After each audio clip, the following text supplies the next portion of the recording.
Olá, eu sou Davi Sickert e seja bem-vindo para mais um vídeo. No vídeo de hoje nós vamos dar sequência ao nosso estudo sobre o livro de Tiago, que tem nos falado sobre o poder do conhecimento aplicado. No nosso estudo de hoje nós iremos ver que nem tudo é o que parece. Nossa percepção humana ela é falha. Muitas vezes nós imaginamos ou até mesmo lembramos de situações que na realidade aconteceram de forma diferente. Já deixa aqui nos comentários se na sua vida já aconteceu isso, de você lembrar de algum evento de uma forma, mas na realidade ele aconteceu de uma maneira diferente. Nós iremos ver que nem tudo é o que parece agora.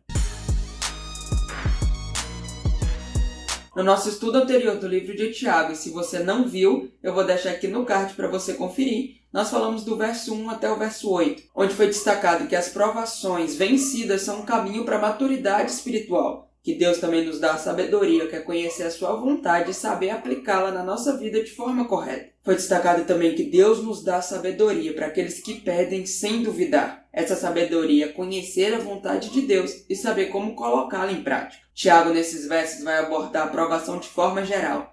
E no nosso estudo de hoje, que vai do verso 9 até o verso 18 do primeiro capítulo de Tiago, ele já inicia abordando as provações de forma específica.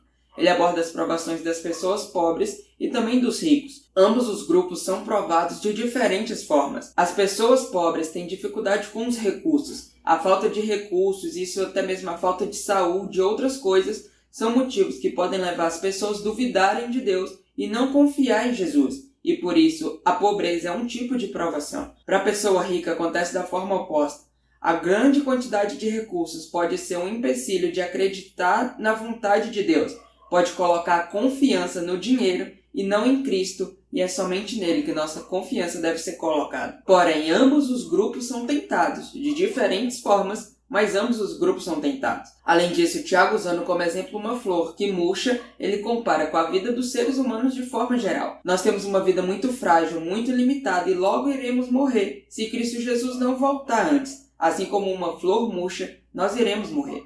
Por isso, nossa única esperança está em Cristo Jesus e na sua promessa de vida eterna que Ele nos dá. E é exatamente isso que o verso seguinte vai colocar, que a provação suportada nos faz receber de Cristo Jesus a coroa da vida.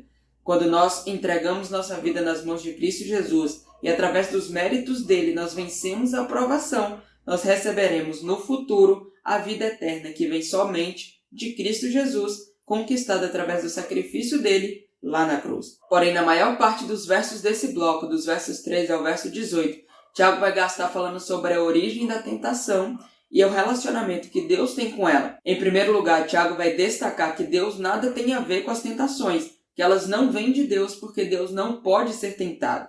E da mesma forma que ele não pode ser tentado, ele não envia tentação para ninguém. Tiago vai destacar que a tentação tem origem na nossa própria cobiça. E uma tradução mais adequada de própria cobiça seria desejo. Os nossos desejos são a origem das nossas tentações. É claro que isso não ignora a ação de Satanás, do inimigo de Deus, que também nos tenta.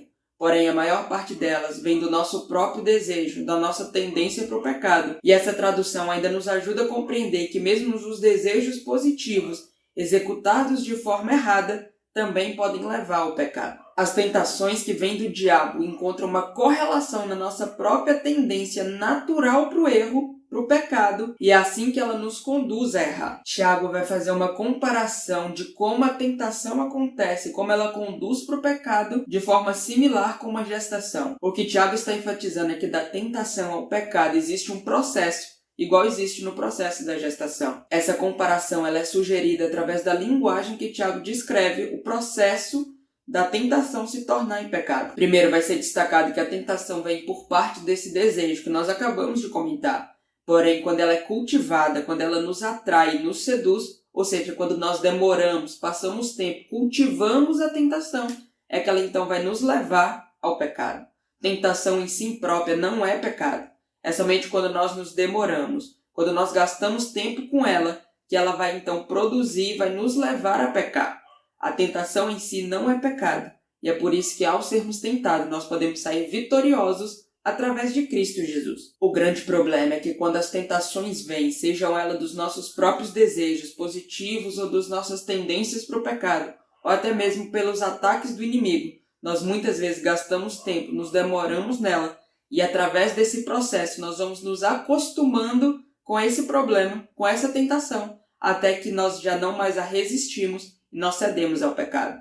O que nós precisamos fazer então é dedicar tempo, gastar tempo com a palavra de Deus, em oração a Cristo Jesus, então nos fortalecermos para que assim as armadilhas das tentações não nos levem ao pecado, que nós possamos resistir à tentação através de Cristo Jesus, nosso Senhor e Salvador. Tiago ainda vai argumentar que esse pecado, quando ele acontece, quando ele é realizado através desse processo que eu acabei de mencionar, ele conduz até a morte.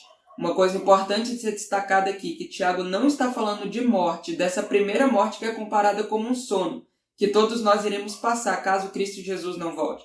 Essa morte que ele está destacando é a morte eterna, a aniquilação, ser apagado da existência, que vai acontecer depois da volta de Jesus. Quando através das tentações nós cultivamos ela e somos levados a pecar e viver pecando, nós estamos rejeitando a Cristo Jesus. E nós estamos rejeitando também a salvação que vem dele. Falhas e pecados, elas vão acontecer na nossa vida. E é para isso que nós temos Cristo Jesus, nosso Salvador, que nos oferece perdão. Porém, quando nós gastamos tempo, quando nós cultivamos o hábito de pecar, nós então estamos rejeitando junto com isso a salvação que vem de Cristo Jesus. Na última parte desse bloco de versos que nós estamos estudando no dia de hoje, Tiago vai destacar que tudo que é bom provém de Deus. Deus é perfeito e nele não existe nenhuma sombra de variação. Todas as boas dádivas, aquelas que recaem sobre nós e que também recaem sobre os injustos, e as bênçãos específicas que nós recebemos na nossa vida, tudo isso, tudo que é bom, vem de Deus. A palavra dádiva, a palavra dom, usada aqui por Tiago, é muito significativa, porque Deus concede, através da sua graça, como presentes para cada um de nós. Deus nos dá boas coisas porque Ele é bom. E aqueles que se entregam a Ele recebem bênçãos muito especiais e específicas na sua vida. Tudo que é bom provém de Deus. E Deus concede, com alegria, com amor, essas boas dádivas para os seus filhos. Por isso nós devemos nos concentrar e nos entregar a Deus, reconhecendo quem Ele é. E assim nós iremos participar e receber bênçãos especiais na nossa vida. Resumindo então, todos nós seremos tentados, sejamos ricos, sejamos pobres. Nossa vida passa como um sopro e nós devemos nos entregar a Cristo Jesus e viver a partir daquilo que Ele nos oferece, aquilo que Ele nos fornece, e não confiando no nosso próprio sistema de pensamento, nas nossas próprias forças. Devemos viver através do Espírito Santo. Em segundo lugar, tentação não é pecado. E as tentações também não vêm de Deus. As tentações têm origem nos nossos próprios desejos e também na atuação de Satanás em nos destruir. Essas tentações têm o objetivo de nos destruir, de destruir nossos relacionamentos, de destruir a nossa família, de destruir nossos vínculos. Porém, Deus permite que nós sejamos testados. E a diferença consiste que Deus está nos preparando através das situações de adversidade a ter uma fé mais madura, como nós vimos no nosso estudo passado. Diferente da atuação dos nossos desejos e da atuação do inimigo de Deus, que é somente nos destruir. Em terceiro e último lugar, é Deus que concede todas as coisas boas. E todas as coisas boas e boas obras que nós praticamos, elas têm origem em Deus e na influência que Ele exerce sobre nós. Tudo que é bom vem de Deus, aquele que é perfeito, que não tem nada de mal, e daquele que também não tem nenhuma variação. Deus é perfeito e concede a nós, seus filhos, boas dádivas, bons presentes. Tiago usa nesse bloco de texto 2 vezes a palavra carinhosa irmãos para se referir às pessoas que ele está falando. Tiago dá orientações muito precisas, muito específicas, mas ele sempre faz essas advertências com amor.